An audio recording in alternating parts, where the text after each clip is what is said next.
All right, we're back. This is episode 5 of the Hustler Circle, 3 Minds, 1 Mission. We're missing one of our 3 minds. He's taking care of some stuff. We'll be back, for the next podcast, but we're really excited to have a different type of conversation, which we, part of our business and philosophy and strategy is focus on business, strategy and growth, funding, credit, and everything that has to do with leadership, mindset, and family. So we're going to focus a lot more on the latter part today. And I'm excited, to do this conversation with you, D, because you and I share a very similar thought process and ability to motivate folks, without any monetary component to it, by gaining a little bit more out of their day-to-day activities and hopefully learning from the stuff that we've struggled with earlier on in our careers. So, we have a couple of topics, so really excited about that. If you're watching this video for the first time and you like this content, hit the follow button down below or comment, share this with as many people as you can. We really appreciate it. We're going to start having a lot of guests coming on, so there'll be a lot more things for you to be able to see as well. So here we have cafecito time as well. Thank you. Thanks, Mom. So first topic is leading with mindfulness in business. So I personally have dealt with this a lot. I've had global teams. I've also had really small teams and tight-knit teams, or been an individual contributor myself as well, like how we are here. And one of the things I want to focus on with you, D, and I'll let you start and then I'll give you my perspective, is when we talk about adopting mindfulness in your day-to-day process, whether it be at home, you bring it to the office, and you bring it to folks on the team in whatever position that they're in. Each of them are a process component to a bigger machine. And that machine may be your vision, but ultimately that person is the only reason we get to that end destination. So how have you kind of adapted your approach to being a lot more mindful to people? And how has that changed over the course of the last, I would say 5-10 years? Because I'm sure it has. At least for me, in teamwork, and understanding that, at least from the entrepreneur perspective, are there people that make it out there, just by themselves? Yes, 100%. But I've done it in certain parts of my life where I'm just alone. So having a group with me allows me to spend a lot more time caring about the things that I think that I'm good at, right? In terms of being able to get people to see a vision on things that don't have a dollar sign yet attached to it, but it's there. It's kind of like with most of the things that we discuss. If there's caring coming from the affiliate, the client, on our end, then that's all we really need to begin cultivating whatever it is that we're looking to accomplish, whether it's helping somebody with their personal credit score, whether it's getting somebody funding, whether it's assisting someone on their journey back to credit worthiness. Everything's going to begin with caring and having a positive mindset and energy, so that everything else is just strategic. It's just steps that we're going to end up reaching anyways. But that for me is a big thing in any type of cultivating of relationships or manifesting any visions that we have. You see it after some calls, I'll talk to you about the temperament of the person that we spoke about. Yeah. And for me, that's a huge indicator as to what that relationship's going to look like, right? And if I can stay in the moment and I can be mindful to that situation, and I'm not projecting or manipulating myself into seeing things 4, 5, 6 steps from now that don't actually exist, I can physically and mentally be there with that person in that situation, because I'm not looking at them as a piece on the board and then they're going to help me get from here to there. You got me? So when there's true caring and there's true mindfulness, being in the moment with somebody, whether it's casual or intimate, personal or business, I think that's the foundational ground for a positive outcome. No, I agreed. I think we had an example where we were on a call last week with a potential big opportunity. And one of the components that I've learned over the last 10 years is when you've set yourself to be more mindful, you actually are more intently listening in a conversation than you are responding. And sometimes that silence is more powerful than you immediately knee jerk Yeah. reaction provide like a solution. Yeah. Like, and especially in like, so I personally have succeeded in sales roles, like as a leader in negotiating with, big companies on behalf of my team because I listen. You Yeah. get me? And I'm brought in as like the active listener who doesn't provide a solution immediately, but always comes back with something that makes sense for what they were trying to do, the use case, or what they were trying to achieve. And I feel like that component is like a powerful tool that we try to embed with anybody in our team, whether they're very young in their career and they're learning, is the listening component. If you can adapt to that, Yeah. being that mindful early in your career, everything else is pretty easy. Yeah. Because you're always solutioning for what you're hearing is the pain. Yeah. There's pain in everything. Like, and it's I come from a SaaS world, which is a software as a service. So it's a recurring revenue model. And everything we do here, we're trying to create a recurring theme, Yeah. right? Whether it's the e-commerce having multiple purchases by that same consumer in a short period of time, or it's our consulting practice where every client comes back to us after 12 months, or the reciprocal aspect where they introduce us to friends of theirs that also own businesses. All that is recurring. Yeah. In order to set that up is because they had a great experience, and that experience starts with, we understood the pain they were going through. I have a lot of debt. I put everything on my personal accounts, and now I'm cash light. And then we shift and we get them an opportunity to gain money and then separate their personal finance and their business, all from listening for half an hour. Yep. And it avoids having multiple conversations about the same thing. So those are the things that I'm like, at least personally, in the last, I would say 10 years, I've matured a lot in that aspect. Because earlier in my career, I've always been a problem solver. You know me. Yeah. You guys tell me, hey, Chris, we're thinking about doing this. And like tomorrow I have like something built out. That's good in this state because I already know a lot in that scenario and I can adapt in real time. But early in my career, I didn't know anything. So I was building stuff, wasting time. I didn't ask the right questions. And I also didn't intentfully listen to make sure that what I'm doing yields a positive output. Yep. And those are kind of like the things. And I'm like, I know just having worked with you, but knowing you personally, that's been like one of your superpowers as well. Is that like, even in friendship, if I call you and tell you I have to talk to you, you literally drop everything you're doing, you're listening. Yeah. You may only have 20 minutes, but those 20 minutes are more important than like 3 hours with a random person at a bar. Yeah. No, I agree with you. And bro, it's just being in the moment with the person and showing them that, like, because there's always going to be auxiliary things that are going to be impacting the person with whatever their situation is, whether it's from a business perspective or because their utilization is high or that they can't make ends meet. So like we kind of come in as like you said, like not a middleman, like an objective entity saying, hey, this is what the reality of the situation is. And then we're only able to do that because we're stopping what we're doing and just primarily focusing on that in that moment in time. Like, think of how many people, you just interact with on a weekly basis that, are work at a restaurant or working somewhere that's service based, and like what your experience is with them. Are they really, really there in the moment? Because most of the time they're not. It's a unconscious response of like, how are you doing today? Good. Boom. Keep it moving. Right. Yeah. So like, I think for what we do for clients is we break that traditional type of responses that like society is doing right now just to keep it moving. And we show the client like, yo, at least for a moment in time, we're going to be in your shoes. We're going to practice empathy. We're going to sit there and understand your situation. We're going to find a specific response and solution for it. But I'm not going to have sympathy towards you. I'm not going to sit there and cry with you. Yeah. You get me? So like, that's the two differences in terms of like what we do in those types of engagements. And that's the reason why I think our clients have such a very high affinity towards us, because bro, I think we have a really good relationship with them. And it's like, it gets to a point where like now our volume is increasing so much.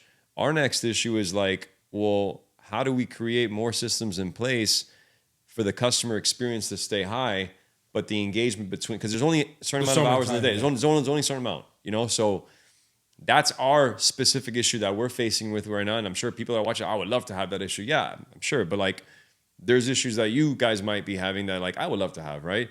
And so like everybody's situation is very, very unique, and being in that moment in that time and not projecting and not lamenting on the past, I think for anyone in any situation allows for like true clarity as to like, all right, let me experience these emotions in this time. Let me go through this right now. And then from that point forward, I felt it. It's okay. Let me move forward with specific solutions.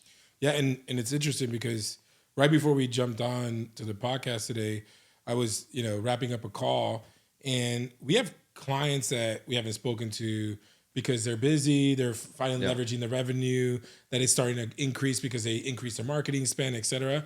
But we have clients that, come back to us and, tell us, hey, I want your opinion on this. I need your thoughts here. And we'll gladly provide it because it's for the betterment of their business. But our goal is not always to make every engagement a monetary component, right? No. And I feel like that's, for me personally, when we started the consulting component on the funding side, like I definitely didn't want to go out and seek funding for folks and then have them reinvested into any of our brands. I'm like, we have brands that folks can make a killing. The returns would be ridiculous. But I'm like, that's not the space that we're operating in, because once you start commingling church and state in that setup, you become the de facto reason for them to default in their trust, right? And I feel like that right there is like a huge separation between us and what I see out there. And I'm like, I'm not knocking those strategies because those businesses can be successful. They can have those things, but it just becomes very hard to like untangle that weave that you've webbed from a perspective and mindset of just gaining more money from that client versus you provide a service, the service is at an optimal level, you exceed those expectations, they send you their own referrals, and they keep coming back every year. That's the model that we are thriving under. And I'm just excited. Yeah, like we only have so much time, but I feel like I would rather have the problem of like trying to find a mini Dimitri and a mini Chris and interject those into the process, have them learn in real time. And then I slowly kind of fade into more of a bigger operational structure.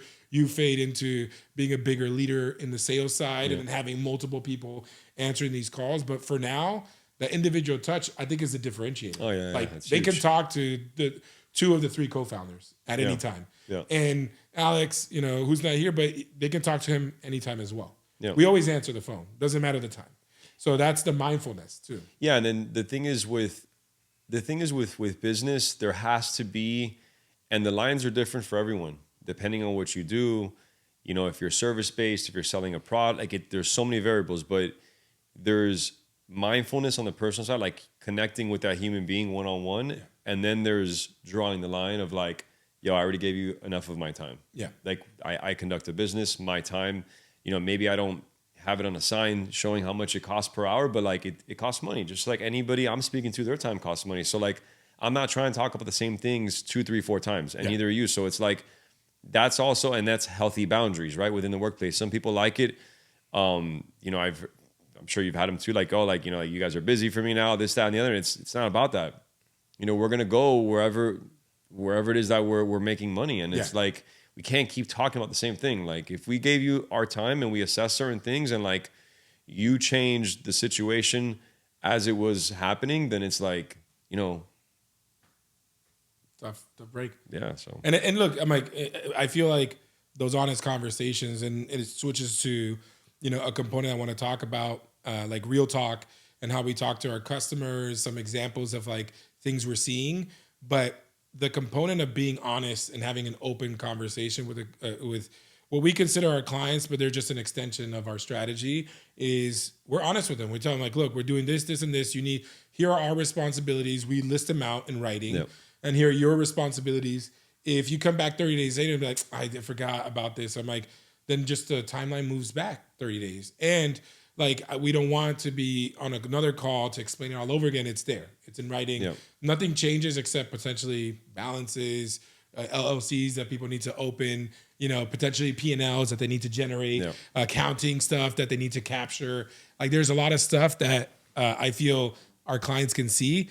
But if we go back now to the second part of the conversation, which is, the real component and like what we're really seeing in some of our clients today, I'll bring, some examples up. We have a client who actually lives very close to me, And I'm like, actually, that not lives so close to me that lives next door to one of my daughter's like friends from school. So like I've seen this person's house, their business, vehicles, etc. I'm like in my head, I'm like, damn, what a small world. That's why I love this.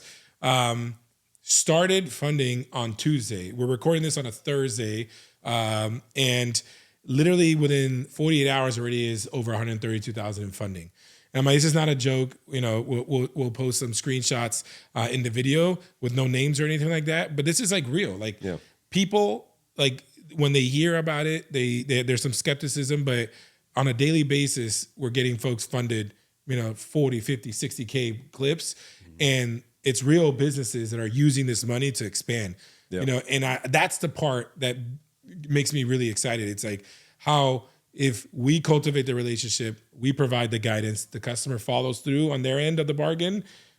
This is easy. And I'm not saying anybody can do it. Yes, anybody can do it, but they can't get what we're getting. Two banks, $132,000. Like 2 banks, 2 visits. Literally, that's it. The person's done. He goes, I'm good. I'm like, all right, like, you know, high five. Let's go on to the next one. Send us 2 referrals in the last 5 hours. Yep. So that's the type of the reciprocity that I'm excited about. You know, we'd love to get your thoughts because it's the real things that we're seeing in real time versus like the, you know, hope that we're going to get clients. I think at the end of the day, the clients know that we have their back and that like that specific client that you're talking about, when we signed him up, we put him in our system when we were in London. Yeah. I remember him calling me and I told him, look, hey, I'm out of town, this, that, and the other, whatever. And he still kept pressing, like, all right, let me stop what I'm doing. Let me hear this guy out. Let me hear his situation. Boom, boom, boom. We lined everything up. And then now, again, like that conversation, kind of tying back to the last topic, that conversation was there was no invoice on that conversation. Yep. There was no like, hey, man, I'm going to send you no, I stopped what I was doing in that moment. I listened to him. I heard him out and said, okay, this is the solution. Boom. And then from that point forward, talking a month later, and look at the numbers that you're saying that we got him in funding. And forget that, the 2 referrals already.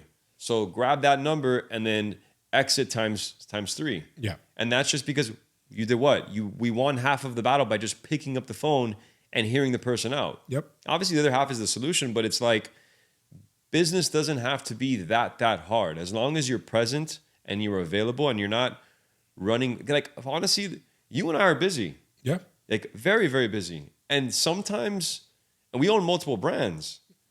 So sometimes I'm like, I see clients who like, yeah, I know they're busy, but like, you can never get a hold of them. Yeah. And it's like, I think in my head, I'm like, yo, like, what is it that you're doing that you're so busy, but you're on a mission? Your score's not where it needs to be at. Your utilization's high as fuck. And it's like, how are you more unavailable than I am? And I know I have more responsibilities than you. So it's like anyone at any time, as long as you care enough of the subject, you'll stop what you're doing and invest that time in it. Because if not, you know, you're just spinning your wheels. Yeah. And you're right. You know, I think, yeah, it just goes back to the relationship you're building with the client and how fast you prove concept. You know, speed is the enemy of anybody trying to get to a destination faster.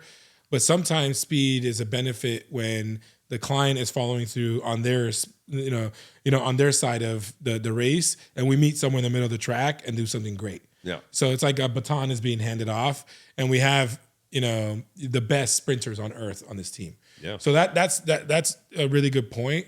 And I feel the other piece and the other side of that is we're creating a beautiful, on the speed topic. Yeah.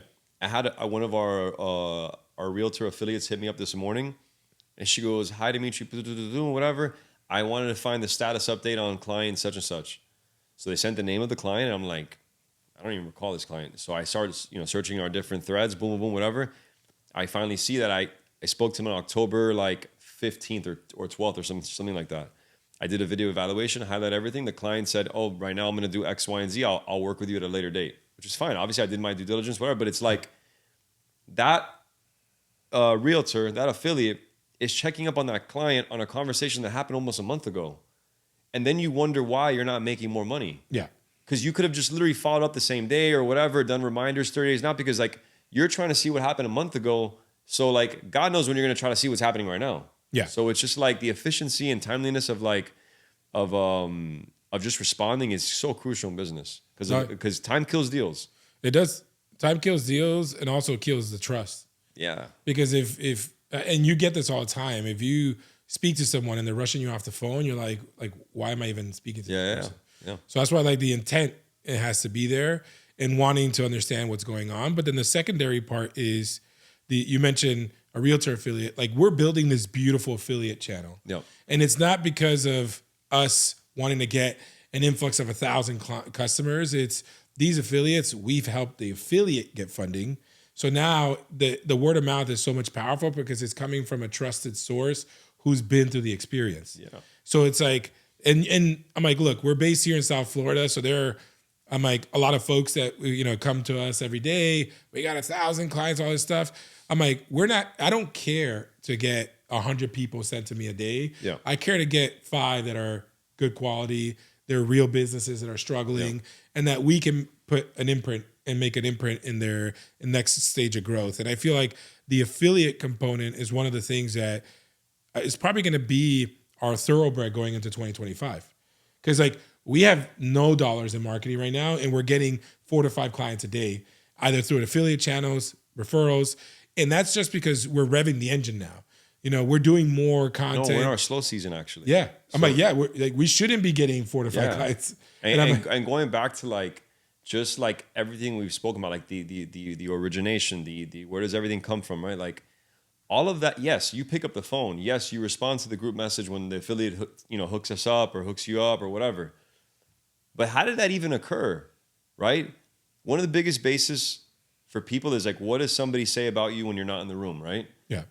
These people are like advocating for us, and I'm like, hey, these guys, these are the guys.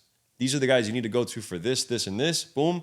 So like they already are cultivating that energy for us without even us moving a muscle because of all the due diligence and the work and the proof of concept that we've done with our clients for years on end already. So, and then that door opens the door in this case with the realtor. Yeah. Once the client's credit gets fixed, now the realtor can sell them the home or refinance the home and make their commission off of it. Client can get if they're refinancing a lower rate or whatever. So like there's so many things that can exist or transpire because of this that like we are essentially the middleman of the client's journey to whatever success looks like in their eyes. And it's dope. It's cool to get those voicemails like, hey, thanks for helping me get a house, or hey, helping me get a car. So I think everything is interconnected at the end of the day. Oh yeah, 100%. And that interconnectedness like drives the reality of what they're trying to achieve and what they didn't think they could achieve because they didn't have access to capital. Yeah. Like the amount of folks that have told us, like, I originally wanted just to expand and do more marketing, and then they get a website, and then they get a full video team. Now they're doing real content. And on top of that, now they're getting leads just from standard content they're posting on their socials versus just running ads, a static ad that says, hit me up if you want a new realtor or something. But yeah, look, the other piece that, and I didn't have this as one of our topics, but it's starting to creep up in a good way is business loans and lines of credit. We're starting to see qualified businesses that we have in our like repertoire, 2 years of tax returns, personal tax returns ready. I'm like, we're able to get them 150, 250, 300K. That's a little bit longer process. It's it's the tail end of our funding process because it just takes a little bit longer. Some of them go through SBA, some of them go directly through lending with the banks. We get them 0% capital, then do the loans. Like I'm sensing that this is going to be a cheat code for a lot of our clients because they're going to get access to 0% capital that can extend their runway for either inception of their plan or get access to cash so they can make an investment into machinery, purchasing equipment, purchasing raw materials, whatever the use case is, computer software systems, et cetera. All these things are unlocking itself in real time while we're building these relationships. So we're in month 8 at this point, like truly month 6, because we really started in April, but we soft launched in March just to start, testing the waters. And we're building relationships daily with banks. And I'm like, the good thing about us is we are not sending. One of our bankers told me yesterday they see about 1,500 clients a month on average. That banker, like it's either in passing in the branch, they're just roaming, contact, and of the 1,500, 65 are qualified candidates for some product in the bank that is in the business upper echelon, lines of credit, loans, 0% interest cards at high limits. And he goes, I, like through our group, send them over 100 a month of those qualified. So he has to go through 1,500 to get 60. He gets 100 from us, and the 100 of them, and they're 100. They're all hitting home runs out of the park. I'm like, it's just the cultivating of the relationship, making sure that the customer goes into the bank, they know their business strategy, et cetera, and they represent themselves well, because a lot of folks get nervous when they go to the bank, and for no reason, because their business is awesome. But it's like there's this like preconceived notion that you have to be like super buttoned up. I'm like, no, but you know your business better than anybody. That banker has, the people you're talking to, no offense to the bankers, they don't know business. They know what they're trained to see, but they don't understand the struggle of like starting something from inception, putting all your money into it and seeing it flourish or fail and then flourish. And those are the pieces that you have to bring that passion into the confidence of what you're trying to seek from the bank. And that's what we offer. And I feel like that loan component is starting to become a cheat code, to be honest with you. What are your thoughts? I mean, bro, even when we hand the client off to the bank, I mean, bro, so like, just for you, so you guys kind of can understand like what I'm referencing, I'll help the client get to the highest score possible on the personal credit side. Once they reach that point, I hand them over to Chris, and he's like, he has all the relationships with the bankers, runs the applications with you, like tells you how to fill them out properly, because just filling it out incorrectly can be the difference between you getting funded and not getting funded. It's as simple as that. So knowing that, and the client being uncomfortable or being nervous for whatever reason, like right, because they're going to the bank, right? Like whatever. You give them all the things to put in, and we already have the pre-existing relationship with the bankers anyways. So it's always a smooth process, and then the X factor is that you always make yourself available for the window that the client is in the appointment. So you're like a doctor on standby. Hey, if you need me, I'm here. Here, just page me, send me a text, I'll be here for you. So, I mean, every now and then there's a question, like I think one of them was like a documentation one with someone with like a Cuban, and I had it, and you had it already readily available. Something really random, but you had it. And but for the most part, the client goes in, they're prepped, they feel confident. And again, like, why are we even talking about confidence or nervousness? Because everything originates from something. So it's like, if the client goes in confident, that's better energy when they go into with the banker. And just putting up energy doesn't hurt, right? It lightens your mood. It manifests better desired outcomes. And then they leave the bank with, $50, $60, $100,000 they didn't have access to, 30 minutes ago. Yeah. And it's a very beautiful dynamic. And I think that we do a wonderful job at taking care of the clients in both of those phases, in the curating of the profile, as well as the actual running of the applications as well. Yeah. And I think the running, like, both of them are intertwined and are like the handoff of the baton, right? Yeah. But I'm just still surprised every day by the amount of clients that don't understand the metrics that they're getting from their accountant. So like one of the things that I spend a lot of time with the clients is just them understanding their gross revenue. Yep. Like we send them to the bank. I'm looking at their P&L. I'm looking at their taxes, and I'm telling them like, this is what you put. Oh, I've been putting half of that because that's where I'm at in June. I mean, like, are you kidding me? Yep.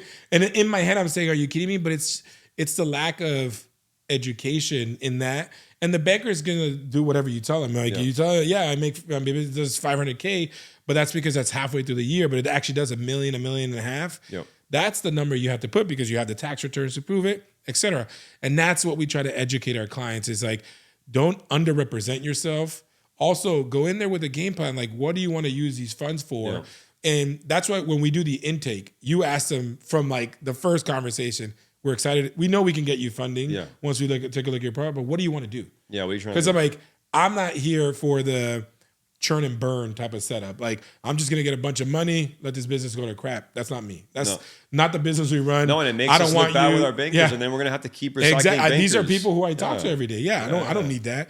So we have to make it very clear what they're going to use it for, just so we know what type of funding to get them. Like, some clients need equipment, so we have people to do equipment loans. Some people need to buy property, so we can help them figure out, like, all right, this is how you were going to structure, and this is what you can leverage. Yep. Some people just need it for marketing or for overhead. Yep. And now you can pay with ADP. We have a point of contact we can introduce our clients to. They can help them set up their ADP account. They can pay with a business credit card. Yep. So now you're not even shelling out 30, 40% of your income on a weekly basis towards employees. You put that on a card. You have 12 months to pay it off. You can pay it off every month. All you do is just expand your window. So think about it as like a net 30 on your own cash. Now you have 30 more days to make an investment into the business to get double the revenue. Super easy. And those are the things that when we're discussing with clients, like, no way you can do that. And we're like, yes way. I'm like, we've learned how to do it ourselves. And every bank that we send our clients to, we've done funding with them. So we know what the process is. We understand like what it is to go and who to talk to, et cetera. Like, there's no gimmicks here. It's like legit. No. Every business is unique. So like, I can get a certain amount of funding for our business because of the type of business it is, but I can't get someone who has an investments company a certain type of funding. No. It's not doable because it's a risky business in the bank's eyes. Yep. And that's what we educate our clients on. We're like, this is what you need to do. You got to make sure it's structured this way if they're starting a business.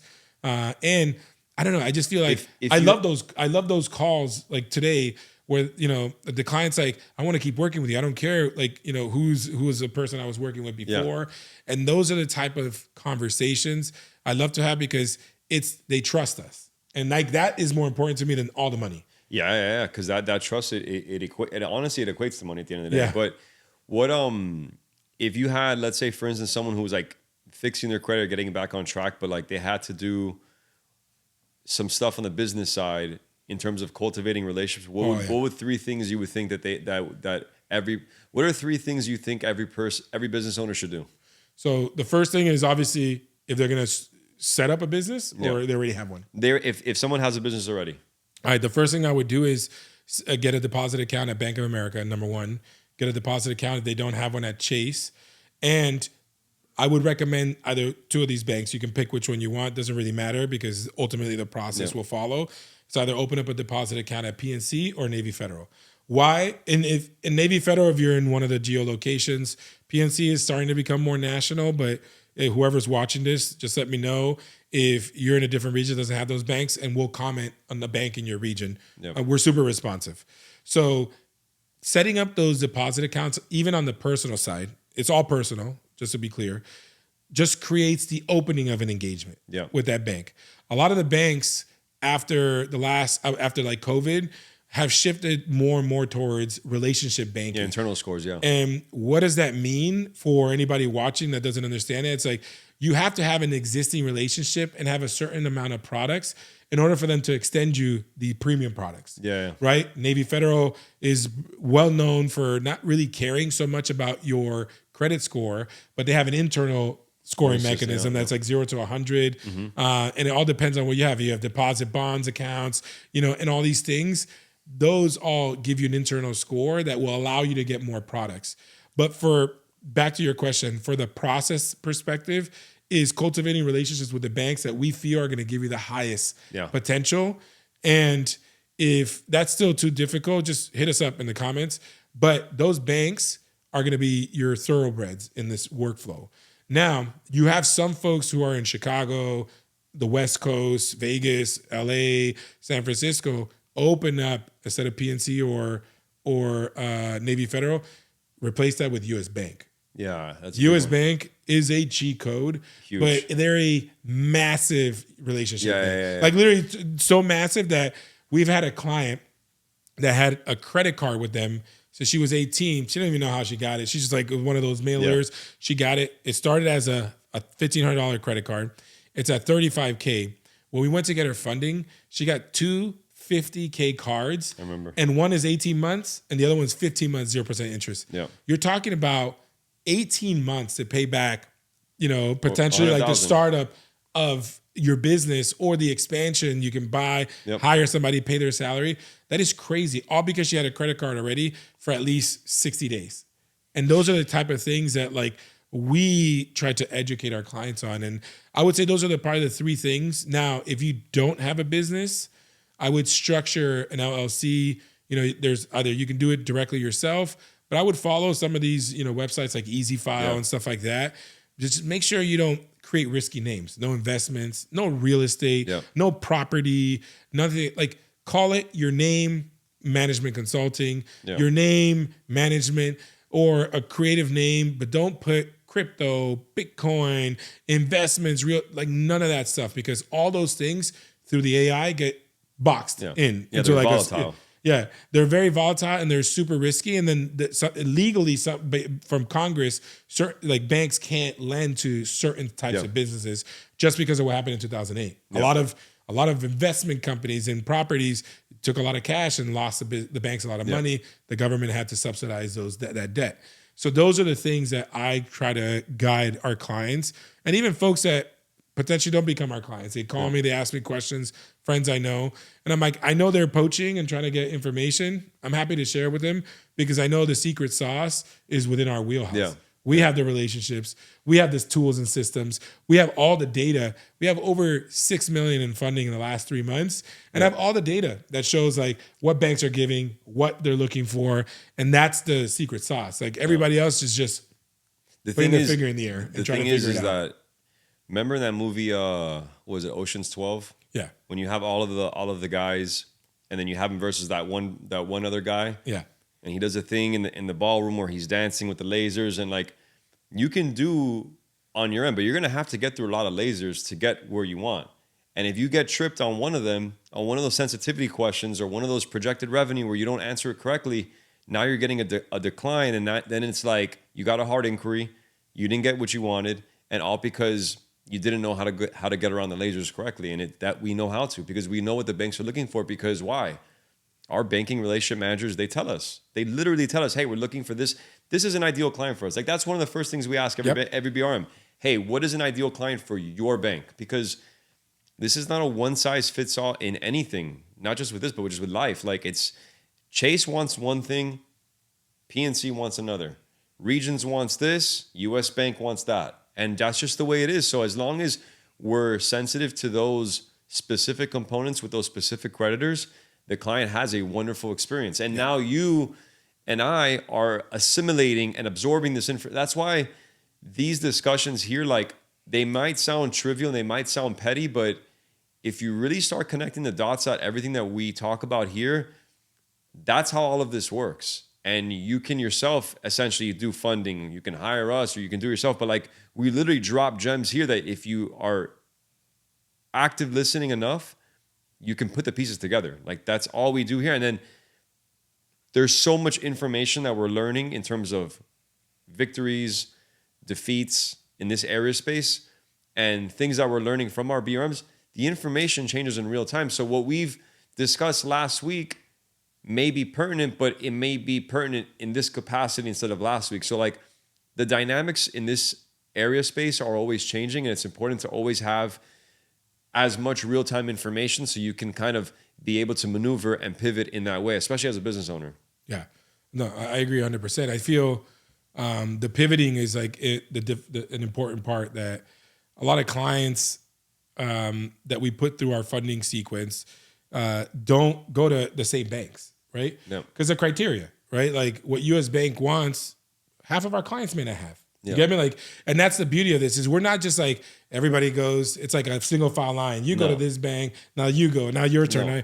It's every client is a unique funding sequence. There may be some similarities because some of the banks make sense, but we have some clients that can't go to a specific bank because they had an issue years ago.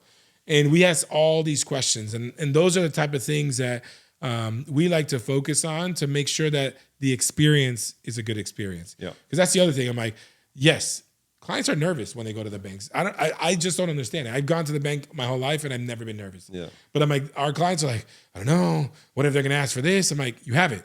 What are they going to do this? you have it. I'm like, Yeah. and that's why I'm like, when that client texted us and he was like, I'm missing this document. I'm like, I asked for all these documents on purpose. So like, they don't feel like No. they have to walk around with like a suitcase. When you were in Colombia and I was on standby, Oh yeah.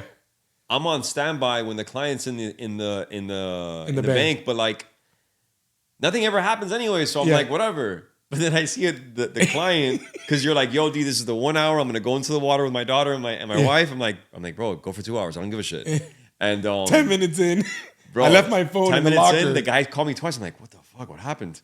And he goes, oh, Chris never sent me my tax return numbers, so I don't have my tax returns on me. Whatever. I'm like, I sat there for a minute. I'm like, damn, Chris wouldn't do that though. And it was in the WhatsApp message. Yeah, you had but to you click had to read hit read more. more. You had to click read more. Then there was like a 10 paragraph thing of like all of the bullet points and everything. And then I called the client like, hey, you just got to click read more on the message. And he's then, like, oh, okay. Yeah, when I got my phone back, because I didn't take it to the beach with my daughter and wife, I was like, of course, the person didn't hit the read more, but it's fine. I'm like, that's why like I always make myself available, because you never know. And ultimately, that is what clients want. They want their hand held, but they also want the independence that if they need some support, you're there.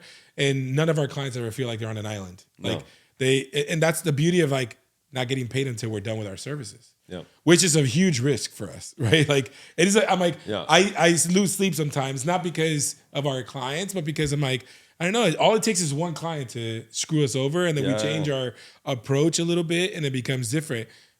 We don't get paid until our services are rendered. Yeah. Which is beautiful because we get paid with the funding that we get our clients. So it's no money out of pocket. Yeah, it's out of future revenue. Yeah. But I don't know. I'd rather do that than pay from my savings or my personal credit card because you just told me to lower it. Yeah. So, all right. So that is going to end, from the topics that we had. And I'm really excited for our next podcast. Alex will be back. We're, now on a weekly schedule. So again, like I said in the beginning, if you like this video, hit the follow and subscribe button, please. And comment below any questions on any of the banks we mentioned or anything that we discussed. And we'll definitely get back to you shortly. We appreciate you guys and see you on the next one. Bye, guys.